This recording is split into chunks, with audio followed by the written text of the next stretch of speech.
Cherish the hard-won red land? These things make Xi Jinping anxious. Xi Jinping, spotted in Tianjin recalling Cultural Revolution over Buns, draws criticism. Apple's financial report, sluggish sales and Chinese market emerge as hidden worries. To achieve this, the CCP would soon collapse. It's all covered in today's China Truths. Cherish the hard-won red land? These things make Xi Jinping anxious. On the morning of February 2nd, Xi Jinping, the head of the Chinese Communist Party, made a beeline for the Pingjin Battle Memorial and stressed the necessity of cherishing the hard-won red land to those with him. Observers suggest this could reflect Xi's lament for what he fears losing as Chinese society descends into unrest. Xi Jinping is currently facing significant challenges. With Evergrande's collapse, what becomes of the 6 million owners of incomplete homes? The stock market is on a downward spiral, with an average of 500 mass protests occurring daily, and the relentless demands for the overthrow of the Communist Party and Xi Jinping himself.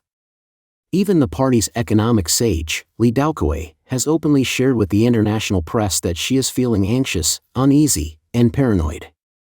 Mass protests hit daily average of 500 across the nation.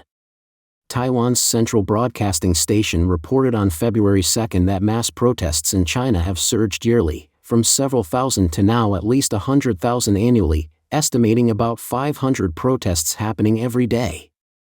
Jing Kailu, an associate professor at Fo Guam University's Department of Public Affairs, highlighted that incidents surged from 8,700 in 1993 to 10,000 the next year, reached 60,000 by 2003, and surpassed 90,000 by 2009. The 2013 Blue Book suggests these incidents could number in the hundreds of thousands each year. Liu noted the CCP's spending on stability has steadily grown, outpacing military expenditures over decades. The party's efforts to quell public dissent and maintain social and regime stability suggest it's grappling with significant internal and external security threats, necessitating vast investments in defense and public monitoring. This authoritarian approach has only heightened social tensions, demonstrating that the friction within the populace is more severe than that with external adversaries. Despite the predominance of non-political protests, the White Paper movement has seen calls for Xi Jinping and the Communist Party's resignation, marking a clear political demand. Liu relayed to Taiwanese media that she specifically addressed the need to manage political risks at a Politburo meeting, highlighting the urgency of addressing hidden dangers promptly to prevent them from escalating into political threats. This suggests a concern that political issues could personally target Xi and challenge the party state's governance. Ahead of the CCP's 20th Central Committee's second plenary session and the Beijing II sessions on February 21, 2023, a bold slogan demanding the downfall of the Communist Party and Xi Jinping was projected on the Wanda Plaza in Jinan, Shandong Province. This event followed another grassroots protest against the CCP and its leadership, initiated when Peng Lifan unfurled a banner in Beijing's Sihui Bridge demanding a strike, a class boycott, and the impeachment of the dictatorial national traitor Xi Jinping. Liu believes that movements like the White Paper movement could continue to emerge, alongside financial protests triggered by illegal fundraising and collective worker demonstrations. Without proactive political reforms from the CCP to address demands for democratization, the regime's longevity is in jeopardy. China's stock market faces another Black Friday, leaving investors stunned. As previously reported, the A-share market continued to plummet on Friday, February 2nd. Bloomberg reports that with the new year, foreign investors have been dumping Chinese stocks, frustrated by the lack of solid policy backing for China's economy and stock market. Since August, the total stock sales have amounted to 201 billion yuan. Factors like China's housing market crisis, the government's ineffective responses, and worries about the fallout from derivatives dubbed snowballs have caused the cumulative capital flowing into A-shares since 2017 to shrink to about 1.6 trillion yuan. This slump has dragged the benchmark indices down, with a drop of over 6% in January alone, hitting a record of 6 straight months in the red. Evergrande liquidation poses headache for Xi Jinping. On February 2nd, Deutsche Welle's Chinese site reported a story from the German magazine Focus with a headline that screams Evergrande's bankruptcy turns into a high-risk factor for Xi Jinping. It laid out how Xi Jinping thought he had put the lid on Hong Kong's push for democracy, expecting smooth sailing from then on. But, lo and behold, a Hong Kong court's call to liquidate the Evergrande group has thrown Xi for a loop. The piece from Germany suggests she's probably fuming over this outcome. In his dictator's mind, the law is supposed to play second fiddle to the Communist Party, not challenge it. She's got a game plan for cooling off the sizzling real estate sector that seems to prefer companies that fall in line with the party's agenda. Under Xi's watch, the CCP has ditched any pretense of embracing free market ideals, going full throttle into a version of capitalism that the state keeps on a tight leash. Real estate has ballooned into a massive chunk of China's economy, accounting for a quarter of its total economic activity. The commentary points out that since the ruling from Hong Kong doesn't really apply in mainland China, where most of Evergrande's debt holders are, Chinese officials have been dropping hints that Evergrande's fallout might be cushioned by the government. Given the massive job losses and the threat to millions of people's life savings linked to real estate, government intervention is starting to look like a no-brainer. Reports from various Chinese media tally up Evergrande's mess at around 1.62 million unfinished properties, leaving 6 million people in the lurch. The commentary throws down a caution that if Xi and his crew don't get their act together on this, the real estate crash could set off protests across the board, maybe even bigger than the backlash against the zero-COVID policies back in November 2022. With China's economy still reeling from the pandemic, the last thing she wants is more bad vibes, whether they're coming out of Hong Kong or anywhere else in China. Evergrande's crash landing is quickly becoming Beijing's latest migraine. Xi Jinping spotted in Tianjin recalling Cultural Revolution over Buns, draws criticism. On February 1, CCP leader Xi Jinping visited Diliubu village in Xinkou Town, Xiqing District, Tianjin, and shared an anecdote about enjoying Tianjin steamed buns during the Cultural Revolution, captivating public interest. Specifically, a video that circulated online shows Xi standing in front of a donkey-rolling snack stand, addressing the crowd and reminiscing about the Cultural Revolution. He said, "In 1966, when I was participating in the link-up activities and passed through Tianjin Station, I found these small boxes of 6 Tianjin steamed buns available on the platform, and I bought one. Man, I was like, how tasty is this?" The link-up activities in 1966, mentioned by Xi, marked the start of the Cultural Revolution initiated by Mao Zedong, the then leader of the Chinese Communist Party. This nationwide movement encouraged people from the CCP's leadership to the general populace to embrace the notion that rebelling is justified, igniting a decade-long national internal conflict. The release of the video featuring Xi's reflections on the link-ups in Tianjin generated significant online discussion. On the overseas Chinese social platform X, users debated 2 primary topics. Some netizens believe Xi showing his face was all about putting those cancer rumors to bed. However, one netizen discovered that Xi is the only one bundled up in a heavy coat, looks like his health's really taking a hit. Meanwhile, a few netizens think that Xi's latest trip to Tianjin, where he made a point to talk about the link-up phase of the Cultural Revolution, reveals his deep-seated interest in that tumultuous period. There have been expert predictions that with the internal pressures mounting within the Chinese Communist Party, Xi Jinping might mirror Mao Zedong's tactics by kicking off a countrywide masses fighting masses campaign. The Fengqiao experience, a strategy Xi has been keen on advancing since his ascent, has seemingly prepped the stage for a fresh political maneuver. Originally, the Fengqiao experience was initiated by Mao Zedong as a political crusade that resulted in the persecution and deaths, including suicides, of millions. Having ascended to power at the 18th National Congress, CCP leader Xi Jinping has time and again pushed for the perpetuation of the Fengqiao experience. Mr. Kai Shenkuan, an experienced commentator on China's politico-economic scene, offered his take on X platform, noting, "The Fengqiao experience has faced pushback in its rollout, but now it's as if the arrow's on the string, ready to be let fly." Given the current political climate's intensity and its potential threat to the regime, the likelihood of following Mao Zedong's lead and igniting another masses fighting masses endeavor demands our utmost attention. Apple's financial report, sluggish sales and Chinese market emerge as hidden worries. On February 1st, Apple's Q1 financial report showed revenue growth for the first time in a year and record profits, yet its weak performance in China raised concerns.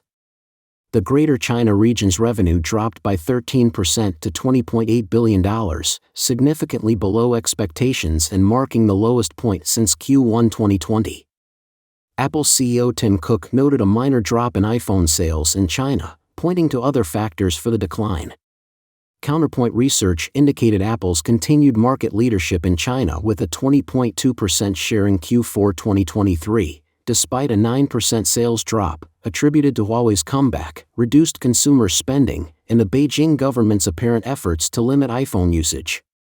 Market observers are concerned that the Chinese smartphone market could face challenges, prompting research firms to revise down global iPhone shipment forecasts for 2024. Senior analyst Qiu Shifang from the Taiwan Institute of Economic Research highlighted the uncertainty in China's economic climate and the subtle push towards domestic products, complicating Apple's operations in China. However, Qiu anticipates a potential market stabilization and slight rebound in 2024, emphasizing the importance of new AI features in enhancing user experience and gaining market share. Despite the fast-paced adoption of AI by competitors, Apple plans to overhaul its iOS system and introduce new AI functions this year, aiming to lead the consumer market again. Cook expressed confidence in Apple's potential in generative and edge AI. To achieve this, the CCP would soon collapse. The 2024 Taiwanese presidential election has concluded, with Democratic Progressive Party candidate Lai Ching-te, opposed by the Chinese Communist Party, emerging victorious. Following this outcome, more than 50 countries have extended their congratulations. In contrast, the CCP has responded with fury, resorting to stern representations and strong opposition, although these efforts have proven ineffective. What drives the CCP's intense hostility towards Taiwanese elections? Let's delve into the mindset of Beijing's leadership.